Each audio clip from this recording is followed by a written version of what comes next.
Welcome into the CitrusTV studios and happy Saturday. I'm your host for Beat the Bookie, Annie Klaff.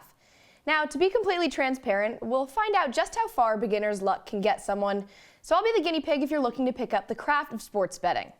But before we get to my college basketball picks, our host from last week, Liam Griffin, did a standout job. Liam, you did a complete 180 from the last time you were at the desk, ending in over $80 in debt. But after last week's picks, you are now $62 in the green. LG only missed out the parlay with one leg. Liam, I'm proud of you for your near comeback, and you've given me a tough act to follow. Not only did Liam do well, but now he leads the charge for hosts in the spring semester. Jesse Cook trails behind LG, making 32, but Jack Gordon all the way in the red, losing nearly 50. If I do anything right today, it's just that I do better than Jack. And with that, let's get you my picks for the college basketball slate coming on today. Hey, Jerry, you better yell! Show me the money! Show me the money! The first one is between number 7 Kansas and number 15 Baylor. Now the spread here is with Baylor being the 5.5-point favorite, but Kansas has a few things going for them. The last time the two squads met, the Jayhawks took down the Bears 64-61 in Allen Fieldhouse. That 61 points for Baylor was its lowest point total all season. But this time, Kansas travels to Waco, Texas, and that's a tough environment to be the away team. Baylor is 16-2 at home, and those two losses were overtime losses, one of them being against top-ranked Houston. Plus, we're still unsure if Jayhawks points per game leader Kevin McCullough Jr. is ready to play due to knee injury.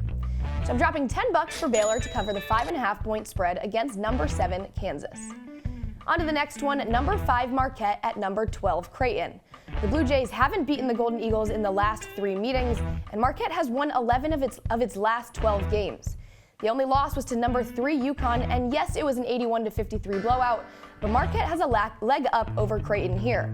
In 6 of the Blue Jays' 8 losses this season, they allowed opponents a field goal percentage of 45% or higher. For the Golden Eagles, they've well exceeded that in these last 11 of their 12 wins. So if they can put up a strong performance inside the arc, I'm putting $10 on Marquette to keep it within 5 points or fewer. Finally, we have number 4 Tennessee at number 14 Alabama, with the Crimson Tide being just a 2.5-point favorite. And this is basically the SEC regular season title game, so a big one to watch out for. It's tough to bet against Alabama when it has the ridiculously strong offense that it does this season. In 9 games this year, the Crimson Tide has gone for 100 points or more. And that's a tie with the Kentucky squad in the 1995-96 season for most 100-plus point games in one season in the SEC. So I've got $10 more for Alabama covering the 2.5-point spread tonight at 7 p.m. Now those are my picks for these big 3 games, but let's find out just how much the C-suite agrees with me. For Kansas Baylor, we have the C-suite picking Kansas in that with a plus 5.5 ratio spread there. And then Marquette, they have the same one with me. They're also picking Marquette over Creighton, and Tennessee against Alabama, whereas I've picked Alabama. I've got a few more bets here for today's college basketball slate. The first is between top-ranked Houston and Oklahoma. I've got the over for the Cougars and the Sooners. Guard LJ Cryer for Houston tallied 22 points against Cincinnati on Tuesday, his 9th game above 15 points this season. Cryer is part of the reason that the top team averages 78 points per game. So $5 for the Cougars and Sooners to hit over 129 points. Going back to one of the big 3 games that I mentioned earlier with the Alabama offense that we've seen this season, I'm also taking the over between the Crimson Tide and the Vols tonight. That's $5 for me for the two to combine for more than 168 points, especially with Alabama's weak defense. In the state of North Carolina, number 9 UNC takes on NC State. Now, I think this will be a blowout for the Tar Heels, with NC State just 9-8 in ACC play and falling to Syracuse twice in the regular season series. Not to mention that the Tar Heels are hosting the Wolfpack. Over to the Big Ten, Illinois takes on Wisconsin. Wisconsin has looked decent in conference play this season, but hasn't played a ranked opponent since Purdue at the start of February when it lost 75-69. So with that lack of experience in the month of February since Purdue, I've got number 13 Illinois to beat plus 126 to beat Wisconsin.